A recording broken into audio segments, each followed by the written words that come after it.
volta de 1997, 98 e eu estava precisamente a receber este manual de regras que está aqui de Magic the Gathering e teria então, na altura, 7, 8 anos, estava na escola básica, no Alentejo, e isto para mim foi um mistério. Era para quem ainda estava, não é, na escola a aprender, continuar a aprender a ler, a escrever, a desenvolver essas habilidades.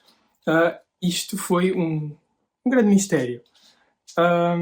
É claro que isto vinha acompanhado de cartas, não é? Como possivelmente conhecem as cartas como elas ainda são hoje, e têm o verso da carta é igual ao verso original das primeiras cartas Magic the Gathering. E então, uma criança pequenina, que era eu, a encontrar as cartas com imagens fascinantes, com desenhos que eu ainda tenho gravados na mente desde essa altura, e até algum temor. Acho que não é suposto, não é uma criança tão pequenina, apreciar ou lidar com certas imagens do Magic, especialmente aquelas dos pântanos com demónios. Então algum temor, mas também muito sentimento de querer desvendar mais. E então eu li este manualzinho todo, na altura, e depois tive de reler, e agora percebo que é só uma expansão. Eu pensava que eram as regras completas, mas sim, está aqui como explicado bastante bem como jogar Magic the Gathering. E mais do que as regras, o que eu obviamente queria era poder jogar, poder usar aquelas criaturas, fazer os feitiços, não é? Poder lançar as cartas e imaginar que elas ganhavam vida. E essa é a premissa de Magic the Gathering, que é tão apelativa para um jovem, não só como eu, mas também obviamente para o público mais alvo da altura, os adolescentes, os jovens adultos. Poder estimular esta parte da imaginação através da sugestão de imagens estáticas que caem na mesa e que, portanto, representam invocações que o jogador terá de imaginar, porque a imagem vai continuar estática, parada na mesa. E para quem não conhece, isto é um jogo inicialmente para 2 jogadores, pensado para 2 jogadores, e cada jogador representa um feiticeiro. E então, assim que eu percebo isto, obviamente fiquei fascinado e consumi as regras e tentei jogar. Mais ninguém jogava nesta altura da minha idade na escola, ninguém tinha as cartas, ninguém mais tinha, e eu acabei por trocar estas primeiras cartas por cartas Pokémon. E então já não tenho essas cartas. Troquei-as num intervalo. Mas ainda me recordo de algumas. Mas isto para chegar onde? Porquê é que eu troquei para Pokémon? Porque na escola quase todos tinham. Eram cartas que permitiam interagir, permitiam fazer trocas, permitia falar sobre elas e permitia jogar com os outros, com as outras crianças, e fazer um pouco aquilo que se faz no Magic the Gathering, mas em Pokémon de uma forma um pouco mais infantil, mais adequada à minha idade da altura, e assim foi. Portanto, trago-vos este exemplo, este pequeno exemplo de Magic the Gathering, para pouco como eu prometi no outro vídeo para falar do jogador. E aí, claro, trago a minha própria experiência, não é? Começo por trazer a minha experiência de jogador, que é nesta altura que começa a ser a entrar numa altura competitiva, podemos dizer, não é? Porque estes jogos, no fundo, o que trazem é um duelo. Essa é muito a premissa deste tipo de jogos de trading card games. É o duelo com outra pessoa, e então coloca-nos frente a frente com o outro, e só haverá, supostamente, um vencedor, exceto os empates. E em muitos destes jogos está-se a querer destruir o outro, a querer atacá-lo, ou a querer enganá-lo. Então há um cariz muito hostil, quer seja este, quer seja Pokémon, quer seja Yu-Gi-Oh! Também na altura muito depois surgiu e era muito popular, mas há uma hostilidade que acaba por ter de ser imaginada, não é? A maioria das cartas não tem momentos de agressão, e é curioso que há até cartas que às vezes são censuradas, as edições de outros países, entre países, entre o Japão e Portugal, às vezes há censuras, e que tem a ver com, às vezes, a imagem ser demasiado hostil ou ter uma carga hostil, mas na verdade é isso que o jogo procura, é haver esse embate e a competição. E eu penso que são aspectos que são vividos muito na fantasia pessoal de cada um, e também, obviamente, na relação dentro do jogo. Estes sentimentos também podem emergir, e claro, frustração, obviamente, com derrotas, com coisas que não correm bem, com até podemos imaginar até com situações em que estamos muito apegados a uma certa entidade, uma certa personagem que depois falece, não é? Morre no jogo, e vai o sentimento de tristeza, ou de arrependimento, ou de culpa por ter deixado falecer aquela criatura, e ter de lidar com o outro, as investidas do outro, ter de aprender a defender, antecipar, também aqui estudar os movimentos do adversário.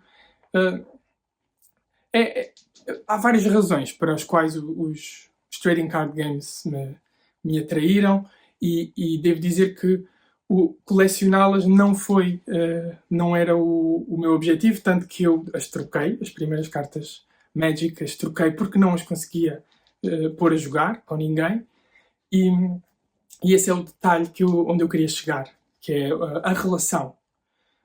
E esse é aquilo que eu hoje observo da experiência com esses trading card games, em que o objetivo que tinha, o objetivo que me motivava a entrar no jogo, era realmente a intenção de depois criar uma relação com outros jogadores, estabelecer um jogo, um espaço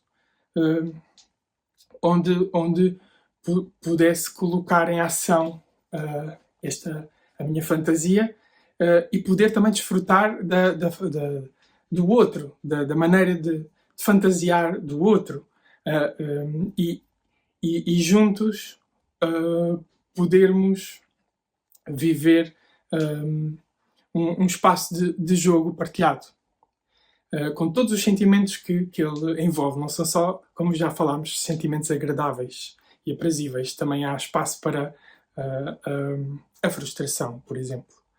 E este foi assim um mote de um jogo para arrancar aqui com um tema sobre o jogar e o jogador, E foi por isso que eu mudei de sítio e vos trouxe a conhecer aqui um espaço, que é o espaço onde eu tenho livros, é um cantinho de biblioteca, mas está um pouco assim desarrumado. E como veem, eu misturo livros e jogos, e jogos de tabuleiro.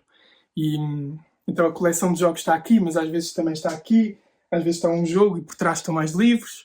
E então há um diálogo entre jogo e literatura e teoria, porque realmente eu acredito que os jogos são como livros, são como histórias, têm uma grande característica que são objetos de relação, são objetos, tirando os jogos solitários, né? Jogos solo ou com os seus modos solitários, não são feitos a pensar na relação, mas no geral eles são para serem partilhados. E ao contrário, isso é o grande contraste com o livro, que é um objeto individual. Então acho que é uma boa combinação de referências da cultura. E há um que eu já tirei daqui, porque queria mostrar também, que foi outro jogo encontrado por esta altura, talvez uns anos depois, uns anos mais tarde, e foi Dungeons and Dragons, mas é uma versão jogo de tabuleiro, aquilo que chamamos Dungeon Crawl, que foi então o meu primeiro contacto com o universo de Dungeons and Dragons. E realmente o jogo, lá está outra vez este cariz da agressividade, dos monstros, das criaturas, mas aqui há uma característica muito interessante, que é o grupo. O jogador não está só. O jogador em Dungeons and Dragons, quer seja este Dungeon Crawl, a versão Dungeon Crawl, ou a versão Role-Playing Games, que é a mais famosa, a versão de RPG, o jogador pertence a um grupo, pertence a aquilo que é chamada a party, um grupo de outros aventureiros que estão predispostos a partir para a aventura. E aqui já é diferente, né? É diferente, totalmente diferente de um trading card game. E pegando na versão Dungeons and Dragons de role-playing game, estamos a falar então de uma narrativa que é construída pelos jogadores, e nesta narrativa cada jogador é um aventureiro. E então eles têm de funcionar como grupo para encarar as adversidades, os obstáculos que um outro jogador, que é que terá o papel de Game Master, que irá colocar em cena. Vai trazer esses obstáculos ou aliados, ou, no fundo, elementos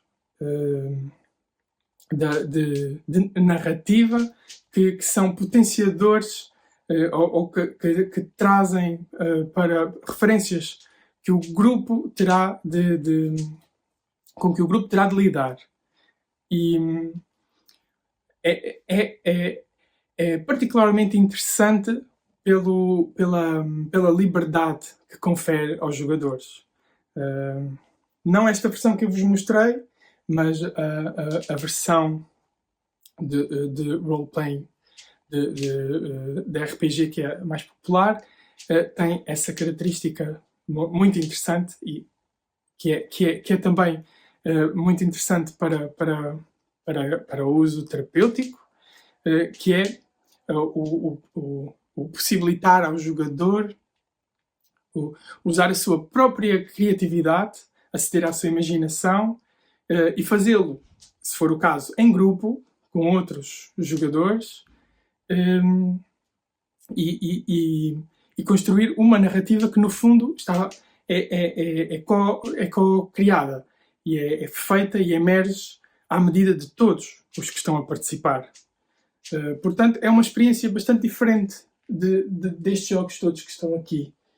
Jogar um role-playing game é muito diferente por esse lado da liberdade e da construção do mundo. Muitas vezes estes jogos são como livros ou como filmes em que a história já está desenvolvida, ou há um destino bastante claro sobre o que é preciso fazer para vencer e para o jogo terminar. Fazer isto, uma missão, atingir um objetivo e o jogo termina. E num RPG não é assim. Há um desenrolar, há um lado também que me parece mais emocional, que provém também de haver mais liberdade e de ser mais convidativo à criatividade de cada um. E, olhando para trás, claro que o fascínio por estes jogos estava muito mais ligado a esta sensação de liberdade, a esta sensação que o jogo traz de poder pôr em prática dentro de um setting que tem regras, que tem limites, e dentro desse setting poder extravasar de uma forma segura. E então acho que são mecanismos bastante interessantes que me cativaram e que realmente permitem aceder a aspectos de mim mesmo que de outra forma poderiam não ser acessíveis. E o lado que falei tanto ao longo do vídeo, né, da agressividade, é particularmente interessante, porque ter um jogo que permite ser agressivo, que permite cometer, por exemplo, atrocidades, coisas monstruosas, mas também poder defender-se dessa atrocidade, defender-se da injustiça, poder fazer coisas totalmente inesperadas e fazer isto tudo dentro das regras e isso ser totalmente válido dentro das regras do jogo, isso, a meu ver, é uma experiência fascinante, é uma experiência que pode realmente enriquecer a pessoa. E, bom, estas foram assim as ideias essenciais que me puxaram para lançar assim novamente com espontaneidade um primeiro vídeo mais temático, com mais tema. E pronto, nos próximos vídeos talvez seja possível aprofundar mais alguns destes temas que agora também abri, e realmente aqui fica mais em evidência o valor, o lado emocional, o campo emocional que um jogo pode abrir para quem o joga. E isso, a meu ver, é uma mais-valia para, por exemplo, para o contexto terapêutico, por exemplo. E falo a nível de um para um, como a um nível grupal. E então fica aqui o meu contributo e espero futuramente abrir mais e aprofundar mais estes temas. E então, até lá!